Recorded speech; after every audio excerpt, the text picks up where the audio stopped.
as I said, I will be working very closly with him and really look forward to what I hope will be a very positive and successful campaign. I can promise you one thing, nobody will outwork Henry, for sure.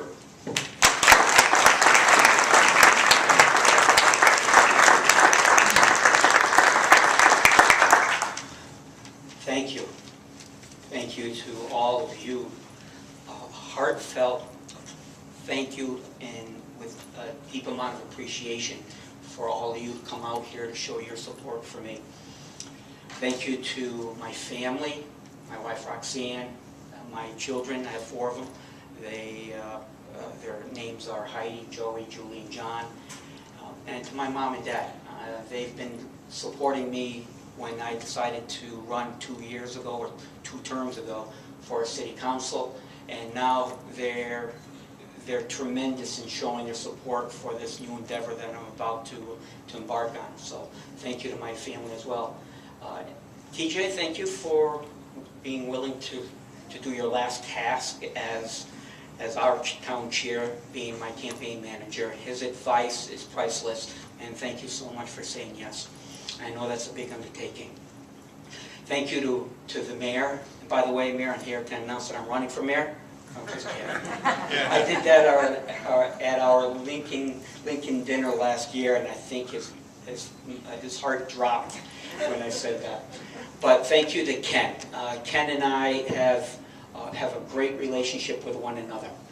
We don't always agree, but at the end of the day, when we've debated the issue, we've voiced our concerns, pro or con, whatever it may be, we shake hands and we let it go and we move on to the next issue. So he's doing a great job as mayor, and I thank him for his support. And Whit, thank you so much for your encouraging words here, for your words of support, for introducing me, and along with Jason Welch, to the both of you for bringing common sense government to the government. I think that sets a good foundation for all of us to follow, and Jason, along with Whit, deserves a lot of credit for that. And Jason, I have a high level of respect for what he's done for us and the professionalism and what he brought to the state capitol, but more so the respect that I have for him for having 7 children. God bless him. I thought I was nuts before, but nonetheless. But thank you to all of you. Why did I decide to run for state senate?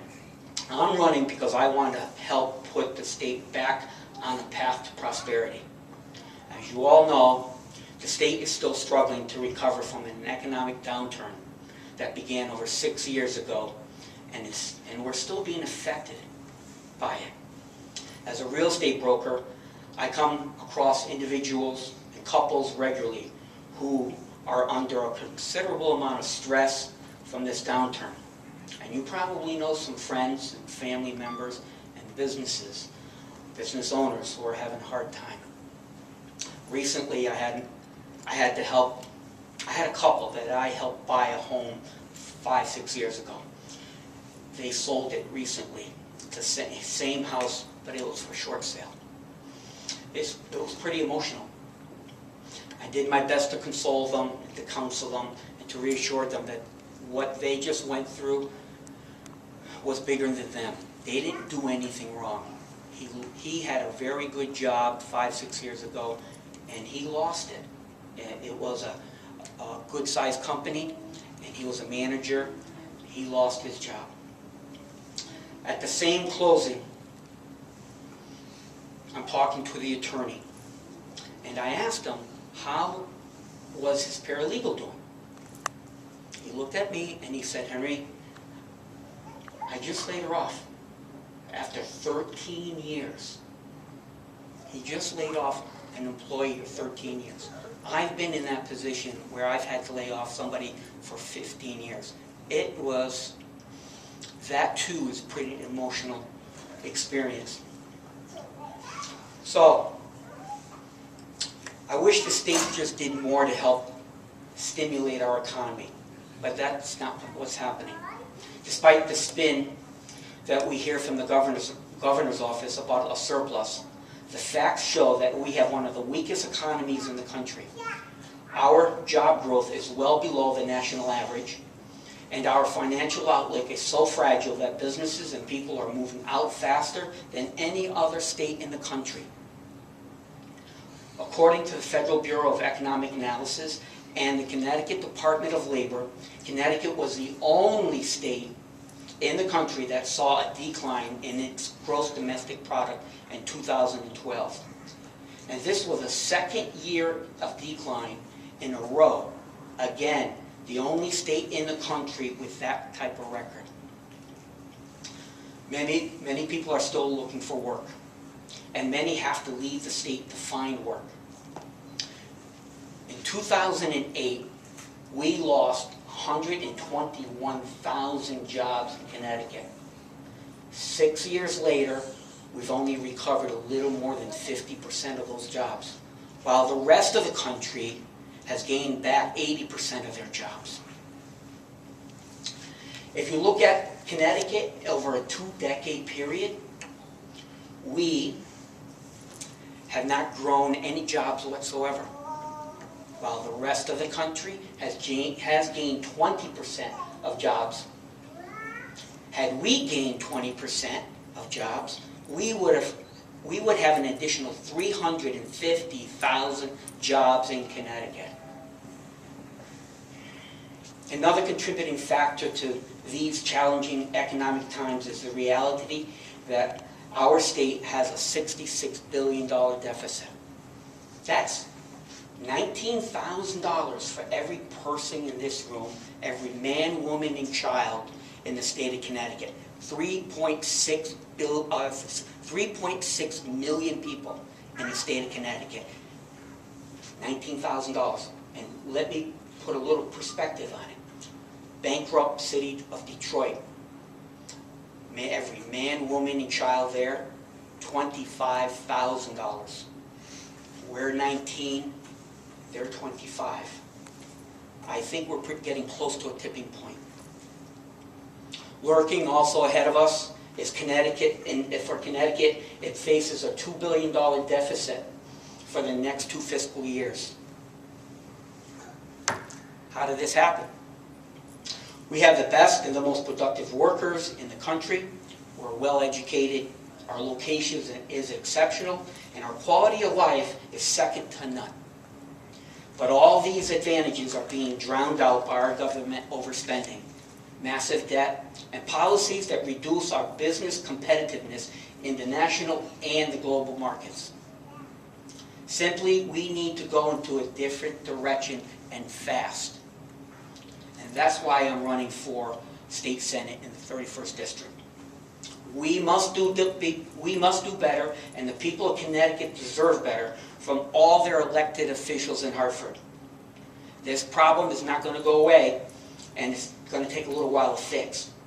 It's been growing for years, and the responsibility belongs to the past and present executive and legislative branches of the state government, us, who elect them, and special interest groups who support the elected officials for their own gain at the expense of our future.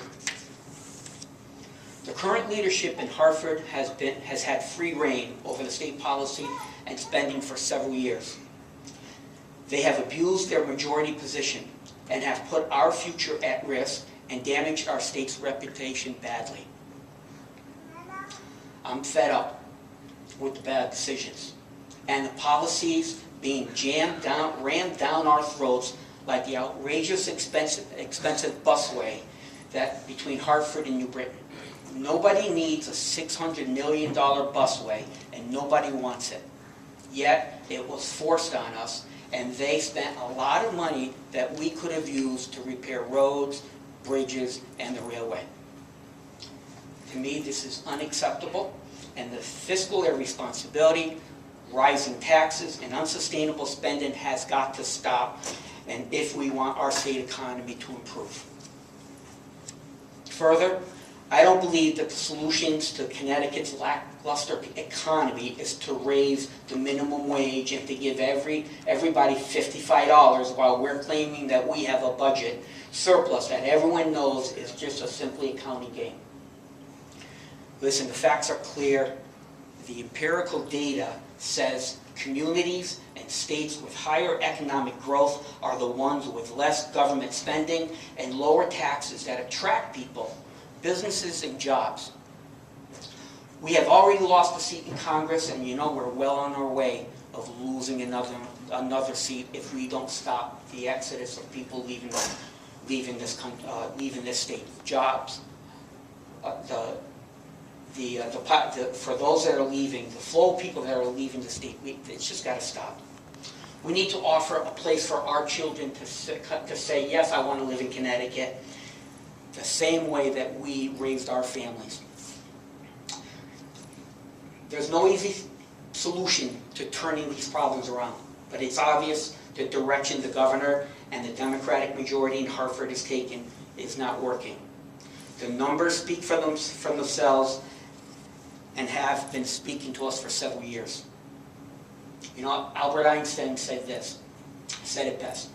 The definition of insanity is to do the same thing over and over and to expect different results.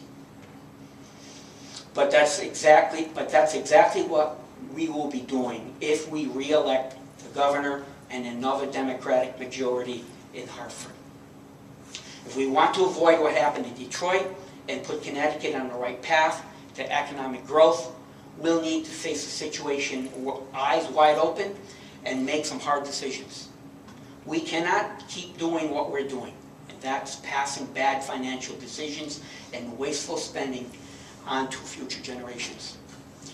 For Connecticut to find its path to economic growth and prosperity and retain its jobs and skilled people, it's going to require hard-working and concerned citizens to elect leaders who will advance policies that will reduce the taxes, minimize the government spending, and take initiative in addressing our looming debt obligations. With your help in electing me, I'll work to help refocus our state government on things that matter most: economic growth, long-term job creation, and fiscal responsibility. And that's why I'm running for state senate and why I'm asking for your support and your vote. And if elected, I'll take to heart the words of Rudy Giuliani. It would be an obligation on my part to perform honestly and effectively. Thank you.